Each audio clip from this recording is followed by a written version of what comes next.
Miqtë Top Channel, mirë dita, mirë se vini në Shqipëria Live. Do të jemi së bashku në 2 orët në vijim për të diskutuar rreth fushatës, mënyrës se si po paraqiten partitë e mëdha, por edhe alternativat e reja. Faktikisht ditën e djeshme kemi diskutuar lidhur me sondazhin e publikuar në Top Channel nga i vetmi ekspert amerikan sondazhesh, i cili në periudhën e zgjedhjeve në Shtetet e Bashkuara të Amerikës jepte bindshëm fitoren e Donald Trump, atëherë kur të gjithë thoshin se ai nuk do t'ia dilte. Megjithatë, ne do të diskutojmë për një pjesë të atij sondazhi, mënyrës se si është perceptuar e komentuar nga vetë liderët politik, konkretisht Rama e Berisha, por mbi të gjitha dhe mënyrës se si po bëjnë fushat të dyja partitë e mëdha në vend, pra Partia Socialiste dhe Partia Demokratike, dhe se çfarë premtimesh elektorale janë duke bërë. A mbeten këto në kuadrin e premtimeve të zakonta, ku partia që kërkon të marrë pushtetin thotë se do të bëjë shumë ndryshime brenda arkut kohor të 100 ditëve, apo premtime të cilat mund të t'japin vota për të siguruar diçka në të ardhmen. Nga ana tjetër edhe mazhoranca ose konkretisht Partia Socialiste është duke bërë premtime afatgjata, duke folur për Shqipërinë 2030, madje duke kaluar edhe këtë mandat që pretendojnë ta marrin. Zoti Petro Koçi është me mua në studio, faleminderit shumë për kohën tuaj sot. Mirësoj gjeta. Ledian Koka, faleminderit. Koka, Reldar Dedaj, faleminderit që je me mua. Si po ju duket fushata deri tani dhe cili është premtimi më i çuditshëm që keni dëgjuar, zoti Koçi? Pra, si politikan i mirëfillt, çfarë mendoni që është pak e egzageruar për t'u premtuar? Zakonisht fushatat bëjnë një kombinim mes premtimeve që quhen serioze, qeverisë, po dhe premtimeve që janë thjesht elektorale. Zakonisht mesatarja duhet llogaritur si më objektivja. Mendoj se fushata deri tani ka shkuar mirë, domthonë krahasuar me fushatat e dikushme që kanë qenë shumë të tensionuara, me përplasje edhe fizike, kuptohet, kjo është një fushat që është shumë civile, nga të gjitha palët, kështu që nga kjo pikpamje mendoj se kemi të bëjmë një hap tjetër përpara në një kulturë elektorale dhe fushatore që duhet duart rokitur, pra një niveli, le ta themi, europian. Premtimet më të çuditshme janë këto, domethënë ky vrapi për të falur gjoba bie fjala ose gjëra të ngjashme. Përgjithsisht është si lloj e kungulleshkave nganjëherë kjo loja e premtimeve. Domethënë pse një po sa, dy, pse dy po sa. Kështu që unë mendoj se njerëzit gjithsesi nuk është se mashtrohen dot nga premtime. Okej, pra thua që njerëzit nuk është i besojnë më të gjitha çfarë dëgjojnë. Jo, sepse kanë provuar në kuris që këto premtimet, themi që janë maksimaliste, nuk janë objektive. Shiko që është pak e egzageruar t'i flasësh shqiptarëve për Shqipërinë 2030 apo po i ofron atyre stabilitet? Nuk është e egzageruar, sepse këtu kemi të bëjmë me një qëndrim i cili është i rakorduar edhe me Bashkimin Evropian, të paktën me Komisionin Evropian. Pra kemi të njëjtën analizë të zhvillimit të gjithë këtij procesi të integrimit evropian dhe konkluzionet janë të njëjta. Domethënë edhe përfaqësuesit e komisionit thonë që në 27-ën duhet të mbyllen negociatat dhe pastaj të fillojë procesi i ratifikimit në çdo parlament Bashkimit Evropian dhe prandaj thuhet që 2030 është, si thua, një objektiv realist lidhur me këtë proces. Dhe është krejt normali që Partia Socialiste, e cila e administron tashmë këtë proces, të hapur shumë kapituj negociatash, që ta vërë në qendër të fushatës. Dhe unë mendoj që janë 2 piketat kryesore të fushatës së Partisë Socialiste. Kjo e parashikuar shumë më përpara. Unë e kam thënë këtë dhe pa qenë, po themi, brenda mendjes së Ramës, pra 2 janë piketat kryesore, integrimi evropian dhe drejtësia. Dakor. Drejtësia e re. Reldar? Unë mendoj që oferta politike realisht është nuk ka shkuar veçanërisht tek mazhoranca socialiste, nuk ka shkuar aty ku është thelbi i problemit. Sigurisht tek opozita unë kam parë një ofertë politike, por që mbytet nga protagonizmi shumë i madh dhe veçanërisht nga gjua vulgut, që ka marrë për masat të jashtëzakonshme në këtë fushat dhe duket që qytetarëve shqiptarë ju ofrohet vetëm kjo lloj retorike. Megjithatë, unë nuk kam parë një qartësi e klasës politike në raport me 3 shtyllat kryesore çfarë problem nga asnjëra palë përbën thelbin. Jo, ka opozita ka, për shembull, po i mshon shumë reformës territoriale, gjë që mazhoranca nuk e prek fare. Dhe për hir të vërtetës ne kemi një problem të jashtëzakonshëm ku një individ drejton qytetet bashkë me fshatrat, ka një pushtet shumë të madh. Kodin elektoral, i cili ka përbërë dhe përbën një nga problemet më të mëdha që po krijon sot edhe për konceptin e demokracisë, dhe stretin ndarjen e pushteteve, ku realisht e kemi kuvendin ekzekutivi pak a shumë është primari, ku legislativi vetëm i nënshtrohet dhe luan rolin e noterit. Pa diskutim, duke mos futur këtu edhe flukset e tjera në pushtetet e tjera që mazhoranca socialiste i ka. Pra, në qoftë se do marrim parasysh këtë lloj oferte dhe çfarë përbën problemin më të madh. Pra ti thua që aktualisht program ose deri diku po ngre disa shqetësime dhe pika kyçe është PD-ja. Po pa diskutim, madje PD-ja duhet i shkojë shumë gjuhës racionale. Jo rastisht kjo gjua pejorative, këto termat pseudonime që përdor kryeministri, është për ta tërhequr opozitën drejt. Ose është pak më kollaj të bësh premtime kur s'ke gjëra në dorë? Jo, absolutisht. Unë flas për ofertë politike, nuk flas për premtime. Ofertë politike do thotë kur ti jep zgjidhje problemit dhe mënyrën se si shkon tek zgjidhja e problemit. Për shembull, për taksën, po shikoja dje taksën e apartamenteve, ku ke sot mazhoranca socialiste ka 15%, PD-ja propozon 2%. Faktikisht duhet të jetë 2% dhe kjo është krejtësisht e mundshme, nuk ka pse ti të pronën e babait tënd, nëse do ta blesh ti, të paguash 15% shumës kur ajo është pronë e babait tënd. Pra nuk ka sens as logjik kjo, dhe PD-ja po shkon drejt kësaj. Unë mendoj që Partia Demokratike si forca më e madhe opozitare nuk duhet i shkojë logjikës së kryeministrit Rama, i cili po tenton ta çojë opozitën realisht drejt një fjalori vulgar. Opozita duhet të jetë sqaruese, duhet të jetë saktë për atë ofertën e saj politike, sepse ekziston sot një bllokim i hapësirës publike. Dhe bllokimi i hapësirës publike nuk e pranon ligjërimin racional. Se the mos shkojë drejt përdorimit të një fjalori vulgar, ke vënë re të ketë përdorim të tillë dhe të shkojë drejt asaj rruge? Po, kryeministri po tenton, duke qenë dhe në qeveri, pa diskutim ka dhe instrumentat për ta amplifikuar akoma dhe më shumë këtë lloj retorike, tenton ta çojë opozitën drejt kësaj retorike për arsye për të mbuluar realisht problemet e mëdha që ka 12 vjet qeverisje. Ne nuk mund i shmangim këto probleme si njerëz që jetojmë këtu dhe jemi duke u përballë çdo ditë me problemet që hasim realisht nga mos vullneti i kësaj qeverie për të dhënë shumë zgjidhje. Dhe qytetarët shqiptar presin një lloj sqarimi nga opozita, një lloj oferte politike e cila nuk merret shumë me utopizmin, pavarësisht se oferta politike do ca element të utopik, për shkak që të bëhet e pranueshme, shpresdhënëse etj. Por të funksionojë drejt retorikës racionale, sepse hapësira duhet vëmë re diçka. Gjithë kjo tendenca e kryeministrit për të shfaqur si njëri i cili mendon pak kur e thot fjalën, në thelba është krejtësisht i vetëdijshëm për atë çfarë po bën, sepse çdo shkollë komunikimi sugjeron ose quhet shkolla post-freudiane, pra analizon është marrë shumë me analizën e kësaj fenomeni, dhe kjo nuk është një fenomen që e po e shpik ky, thjesht është i dhënë.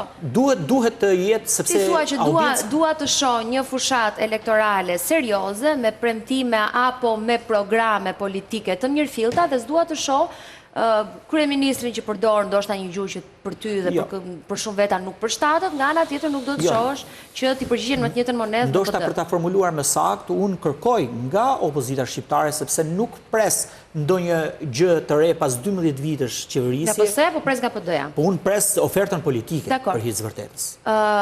Koka e para, je njëri që beson se këto lloj premtimesh në javët e fundit të ditës kur i drejtohen të gjithë kutive të votimit ndikojnë në vot?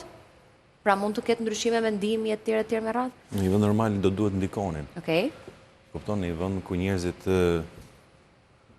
shohin dy alternativa, shohin kryeministrin që i thot fëmijëve hapni portalet dhe shikoni fotot e mia nudo si alternativë politike, e nga ana tjetër opozita, s'po ndaj, se cila ka nga i propozim, po që propozon që të bëhet diçka për këta fëmijë, të bëhet diçka për këta fëmijë në raport me arsimimin, bëhet diçka në raport me... Nga ana tjetër opozita që del me Ilir Vrenozi në mes të një takimi elektoral në Korçë me shumë e shumë vetash që i thotë Ramës na trego tani fotot e tua nudo.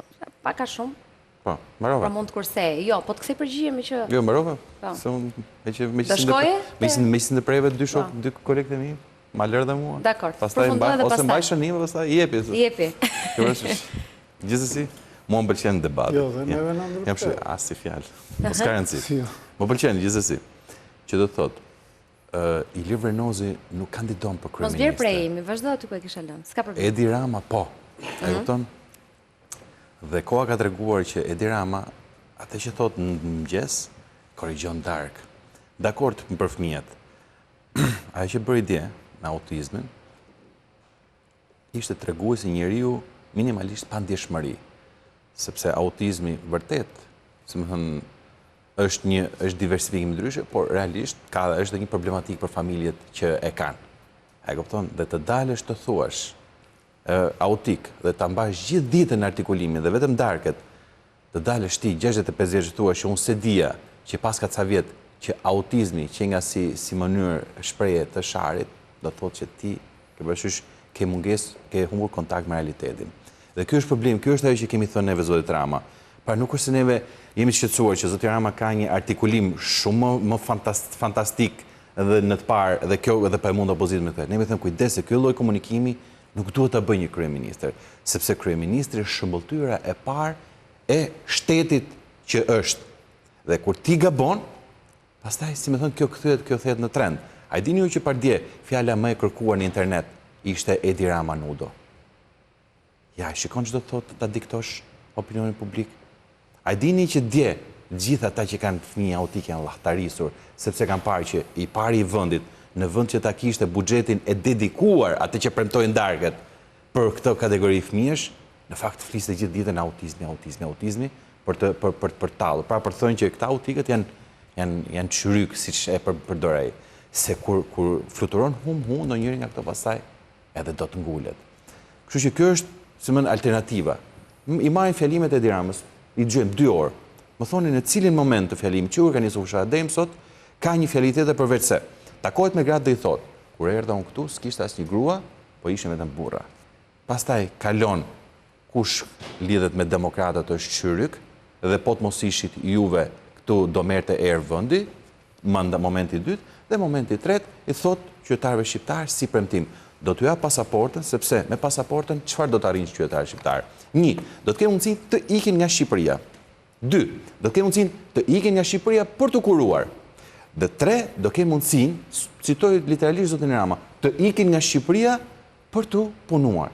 Pra ky njeriu ju thotë që unë do t'ju jap një mekanizëm, nëse e bën megjithëse s'është fare në dorën e tij, që ju të zhdukeni nga ky vend dhe mos më çani kokën më.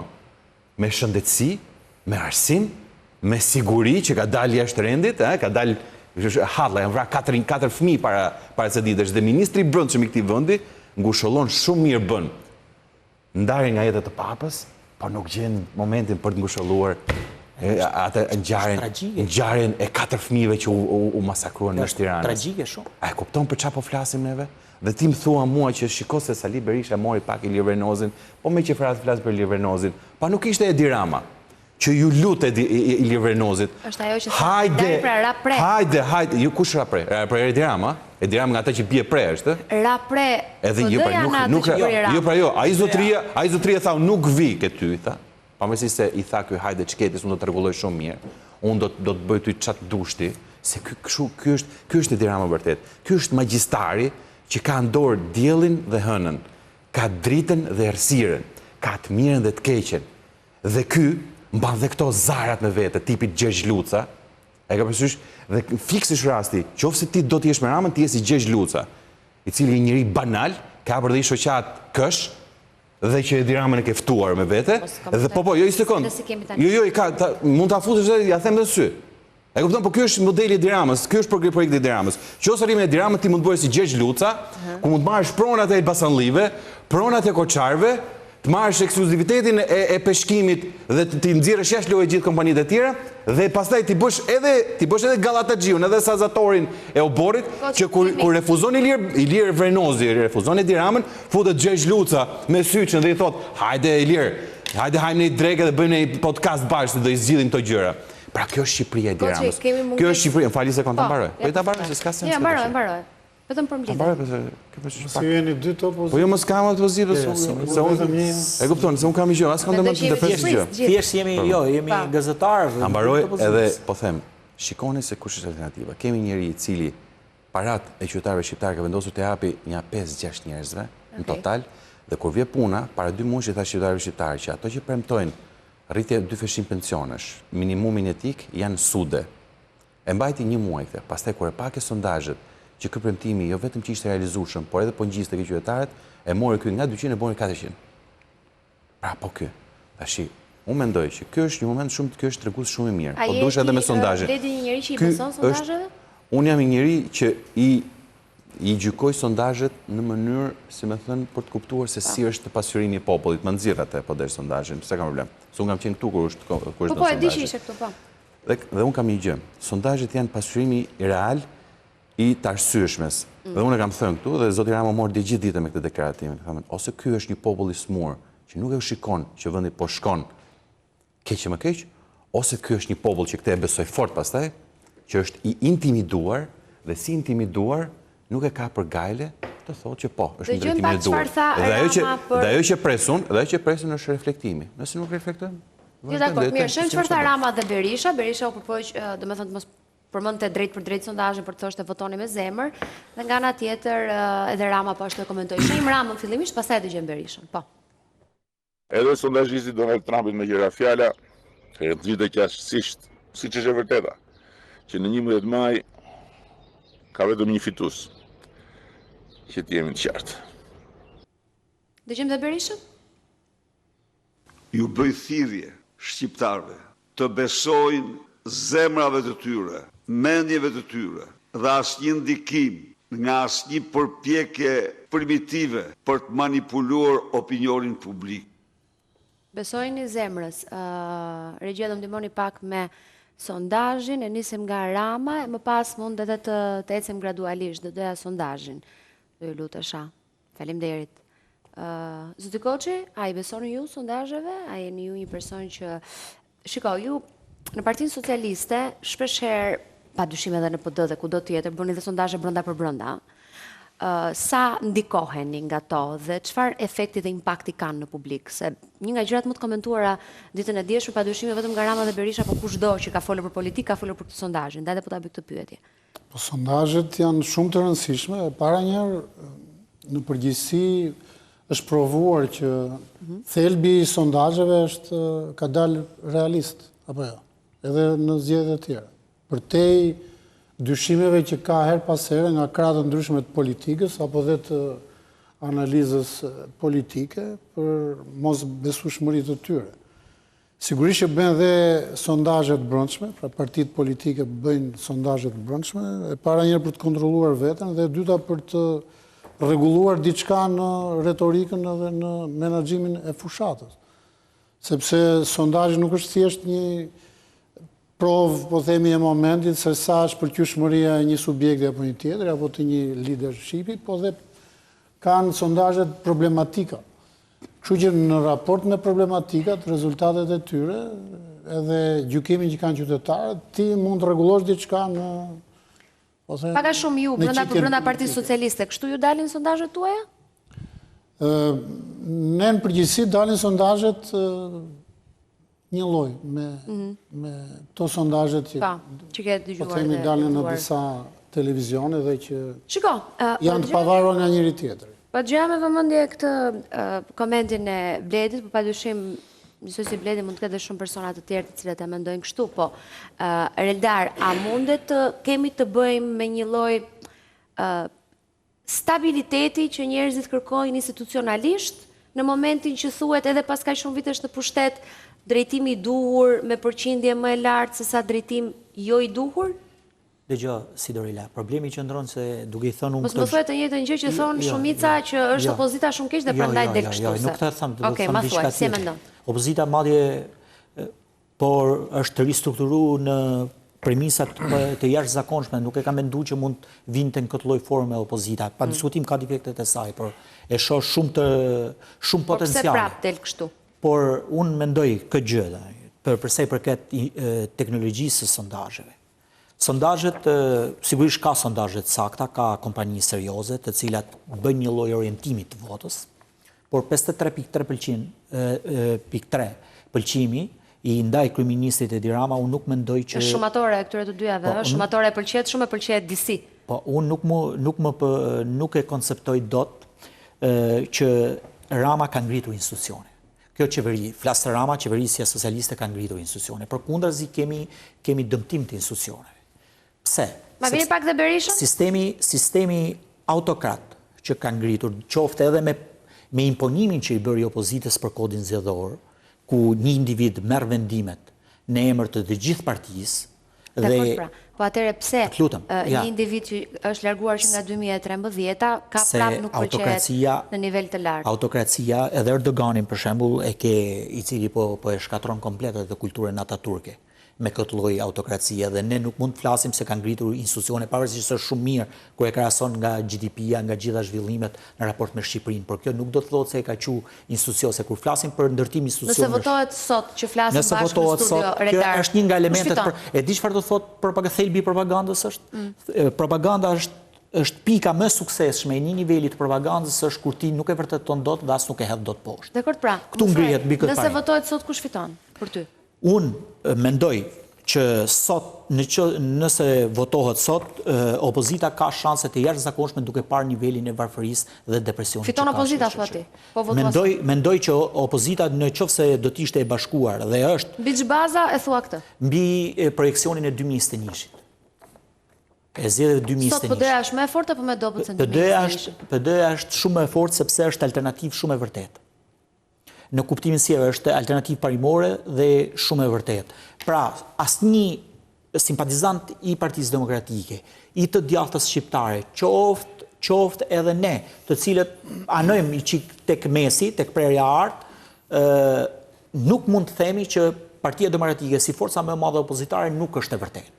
Përfaqëson të gjithë rrugtimin 3 vjeçar të ringritjes së Partisë Demokratike dhe mbi gjitha e vendos liderin historik Sali Berisha në përgjithësi absolute. Në qoftë se nuk shpall fitoren në 11 maj, ai ndodhet përballë një muri I cili nuk mund të lëvizë dot, një mur përgjithësie shumë të madhe. Dhe në këtë aspekt, Partia Demokratike jo vetëm që është e vërtetë, jo vetëm që përfaqëson gjithë rrugtimin dhe skizmën që psoi realisht, luftën e brendshme dhe të jashtme, dhe mbi gjitha përfaqëson dhe po I nënshtrohet shumë një oferte politike kryekëput të ndryshme dhe e cila e zhbllokon pak a shumë këtë ngërç. Ja bëj pak të njëjtën pyetje edhe zoti Petro Koçi meqense ja bëra se padyshim e di përgjigja jo do jetë fiton Partia Socialiste, po mbi ç'baza nëse votohet sot. Pak të sondazhi këtë thoshte. Shiko, që të përgjigjemi, po themi thjesht, 12 vite të konsumar në pushtet. Por në Shqipëri, unë kam thënë dhe herë tjetër, ka ndodhur një gjë e çuditshme. Në këto 12 vjet më shumë është konsumuar opozita se sa majoranca. Kjo është përgjigja, po themi, përmbledhëse. Tani që të vim tek ajo krahasim me 21-shin. Në 21-shin, Partia Demokratike kishte mundësinë të ndërtonte një lloj iluzioni. Kundërshtari më I fortë I imi ka qenë PD-ja 2021, thot Rama.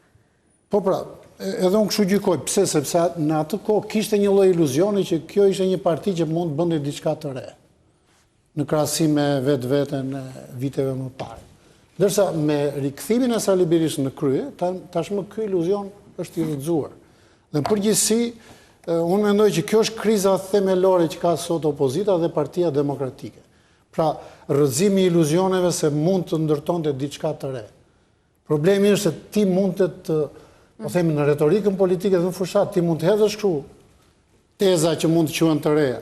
Problemi është ti kur ke një lider I cili është I te konsumuar, jo vetëm në vitet e demokracisë, po dhe para viteve e demokracisë, është e vështirë që të bëhesh kredibël. Ky është iluzioni I parë, që ka rënë.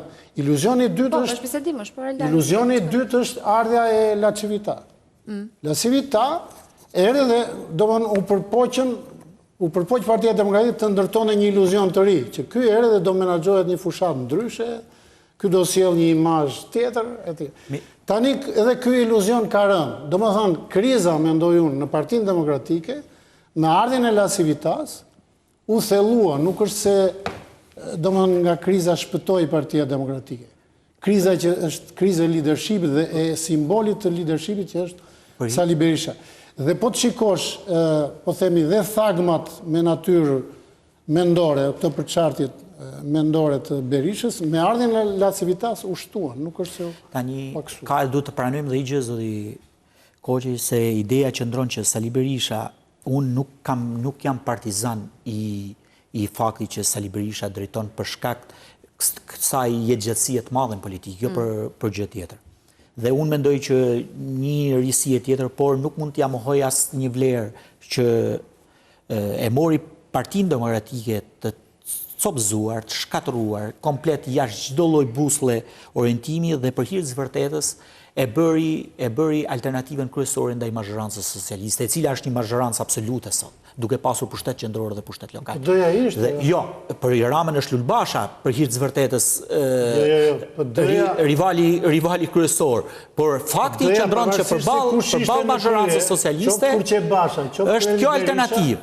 Kjo alternativë. Ishte opozita kryesore. Pra mori një parti të copëzuar si problemi është që po të bësh një analizë që në fakt se është coptuar opozita. Unë mendoj që Berisha është fajtori kryesor. Sepse kjo është thelbi i propagandës. E kam shumë të qartë. Nëse e quani propagandë, nuk e ndihmoni këtë. Jo, keni arritur sukses me këtë gjë. Nëse e quan propagandë, nuk e ndihmon këtë. Ne e njohim PD-n shumë mirë, por kjo është shumë e suksesshme kjo strategji. Dua të kuptoj vetëm një gjë, por 12 vjet ka Rama në qeverisje. Çfarë të bëri ty të ndryshosh mendim, sepse nëse bëj bisedë me Bled Kokën, arrita kuptoj shumë qartë që Bledi është koherent. Ndërsa për ty më duhet të them shumë pak muaj përpara që të shoh një zallamahi komentesh që ke bërë për Berishën, nuk vjen më në pushtet, i ka ngel të dali vetëm rrugëve, i ka ngelur të bëjë vetëm protesta. Të tuat po lexoj, të tuat. Pra, po them që nuk e bëj dot këtë debat me Bledin, sepse Bledi që ditën e parë që shpallon në ngrata dhe sot flet po njësoj për Berishën. Për PD-n madje edhe kritika. Tani ty tu të gjej është në krizë të trefisht, s'ka gjë tjetër veç rrugës, nuk vjen më kurrë në pushtet, PD-ja duhet të Okej, i di gjitha çka ke thënë. Unë mendoj jo, i kam thënë dhe disa gjëra tjera se duhet t'japi dorëheqjen. Duhet t'japi dorëheqjen në mënyrë automatike. Po ti tani thua do fitoj pra prandaj. Opozita thash. Opozita duke u nisur nga projeksioni 2021-shit, dëgjoj, si do të jap dhe informacion si gazetar. Në 2021-shin, po ja lutem. Në 2021-shin është bërë një tentativë për marrëveshje me Partinë Socialiste për integrim, në atë kohë sot Partia e Lirisë. Ka shkuar Lëvizja Socialiste për integrim, ka shkuar vetë kreu i asaj kohe i Partisë Demokratike, pa diskutim për të bërë një marrëveshje koalicionesh. Zoti Meta refuzoi. Duke parë votat, po pa diskutim, i ka ofruar 14 deputet në listë sigurt. Meta kërkoi 30 e ca. Dhe i kërkoi edhe disa poste në qeveri. 2021. Po, në 2021 nëse opozita do vinte në pushtet. Po Meta ishte dëgjoj, të tham informacionin tani edhe të tham idenë sepse unë i mshoj kësaj gjëje, se duhet të qenë president. Po pa diskutim, tani unë po tham kush merr vendimet, ju thoni president. Po le tani teatrin politik, po themi të vërtetën. Prandaj se e vërteta është shumë e hidhur. Po çfarë di unë? Rendar di që ka qenë president. Unë po tham informacionin e sigurt, ka qenë në zyrë, ka qenë me Petrit Vasilin dhe me Luan Ramën në zyrë. Do të vazhdojmë dhe më the. Erdhi i kërkoi disa poste në qeverisje nëse opozita do vinë në pushtet. I tha zoti Meta, nuk jam i përgatitur për këtë.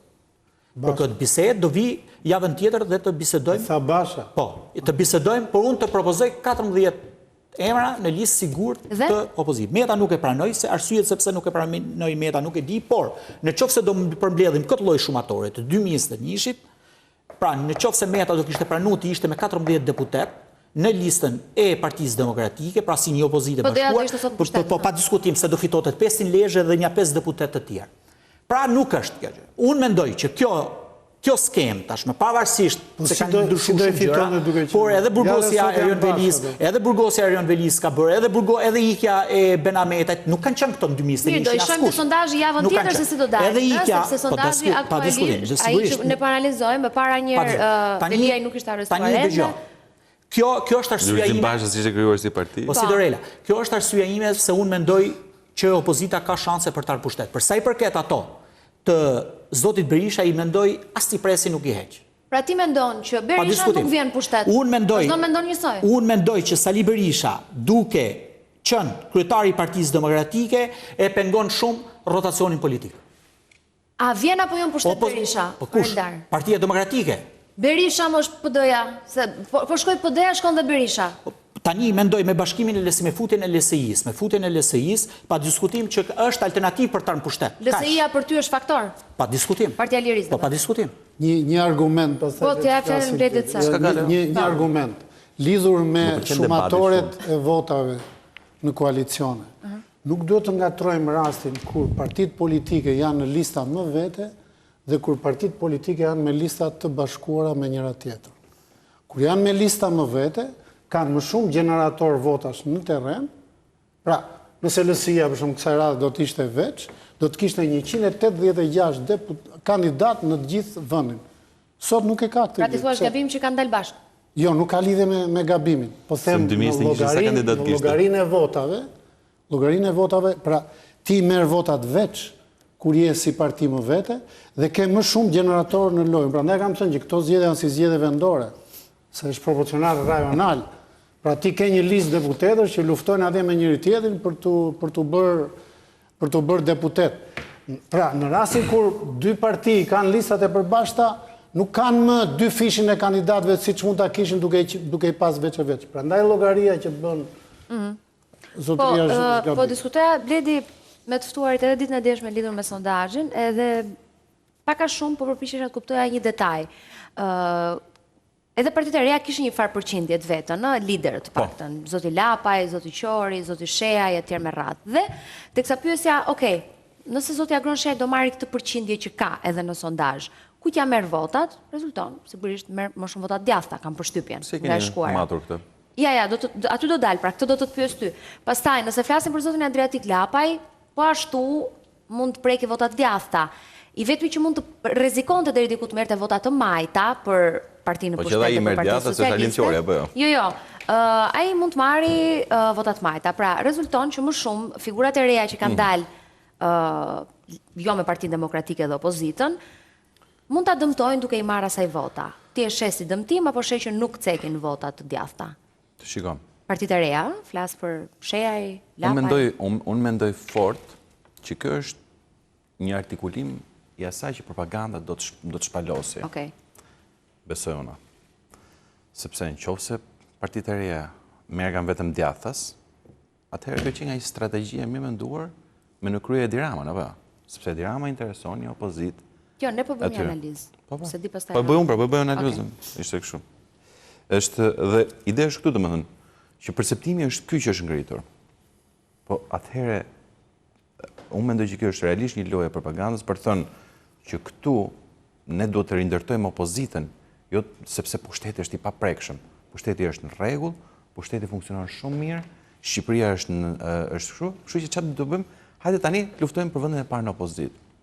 Unë nuk kam asgjë kundër partive të reja, përkundrazi. Pra unë nuk jam nga ato që them që ata po bëjnë lojën e Edi Ramës.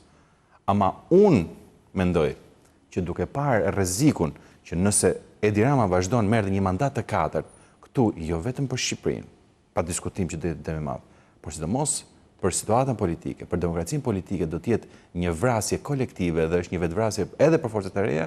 Unë këtë e besoj fort. Dhe në qoftë se forcat e reja politike nuk e kuptojnë rrezikun e kësaj gjëje, asgjësimit edhe të konceptit fund të demokracisë, ato ajsa kanë mbetur. Mirë, po në teori është kjo, statistikisht, për shembull, zotja Agron Shehaj ka dalë, më korrigjon nëse gabohem, më i votuari në zgjedhjet e 2021 tek Partia Demokratike.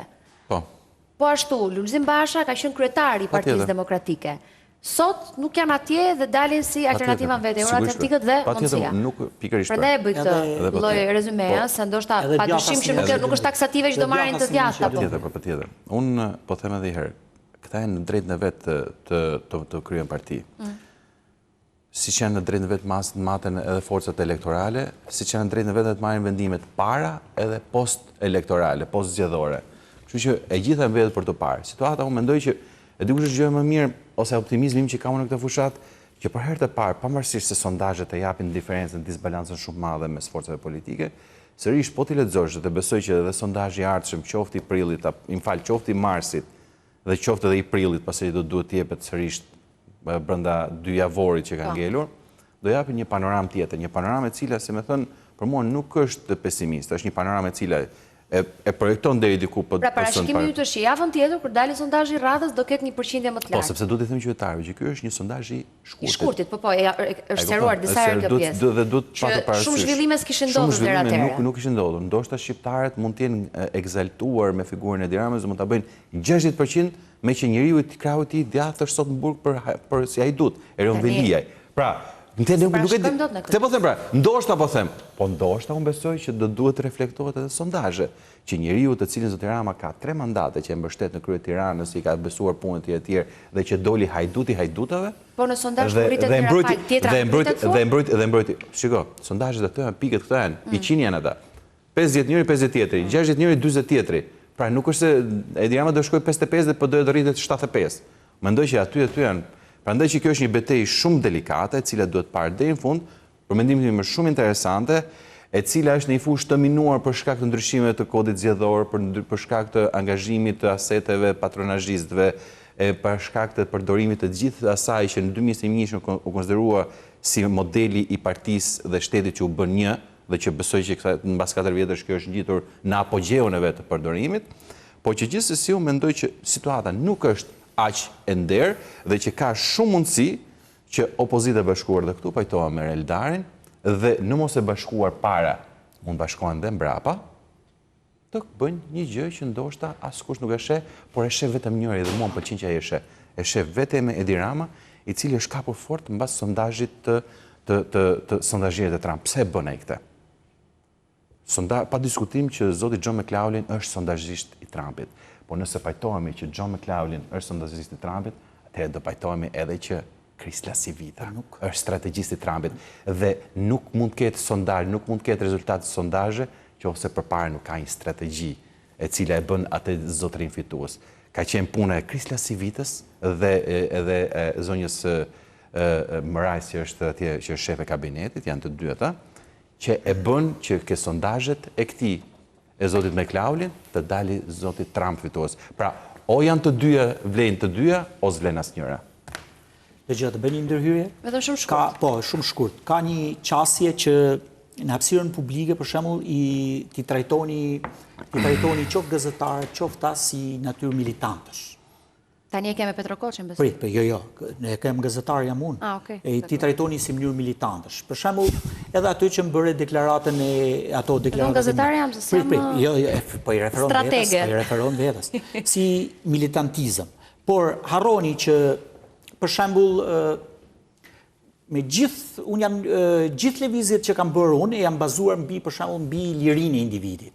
Sepse kur nuk jam paguitur nga PD-ja, gjithmonë kam punuar në privat. Nuk e thash, po jo, një sekond. Jo, do të t'ja përgjigje se më bëri shumë përshtypje. Jo, një sekond, të bëra një pyetje dhe të thash, a mendon që sot fiton ose po? Do të pa diskutim.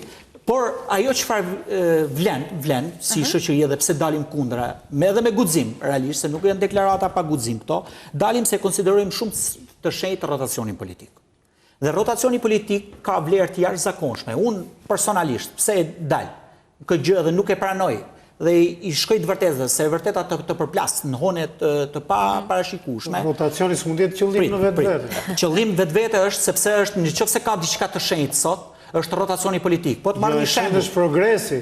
Po të marr, nuk mund të ketë progres pa rotacion. Nuk mund të ketë, se kështu është, edhe në komunizëm kishte një lloj progresi. Partitë vogla ecin me këtë argument. Është qëllim në vetvete, thotë Petrokoçi.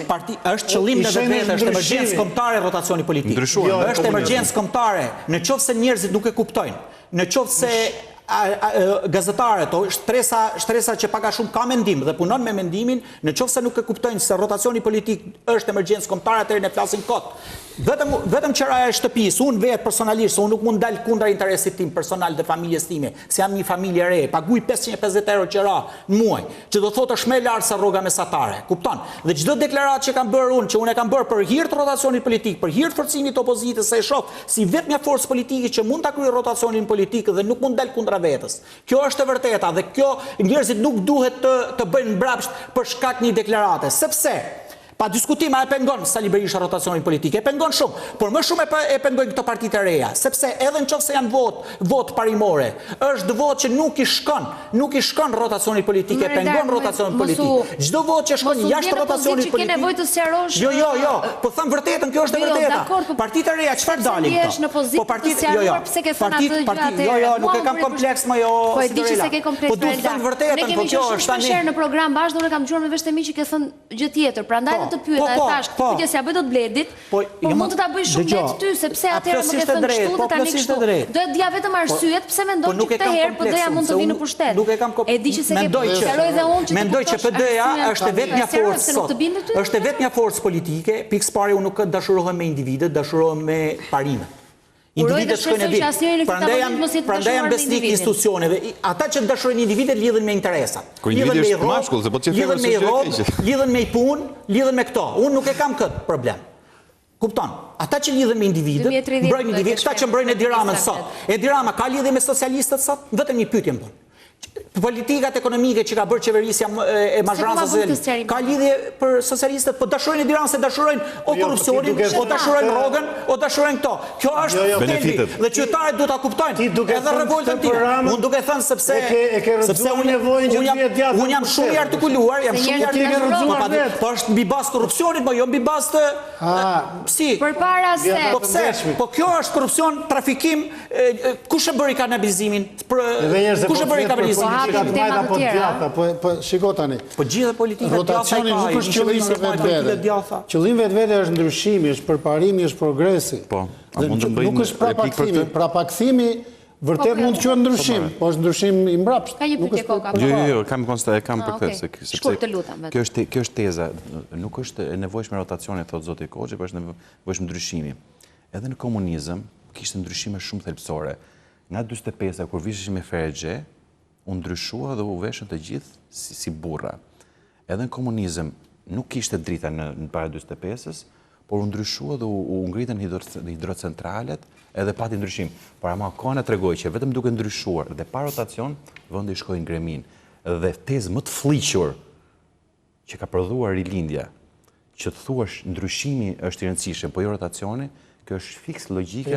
Ti e ke të tamtamosur atë sepse e di pse fatkeqësisht e thonë dhe ca partitë reja këtë.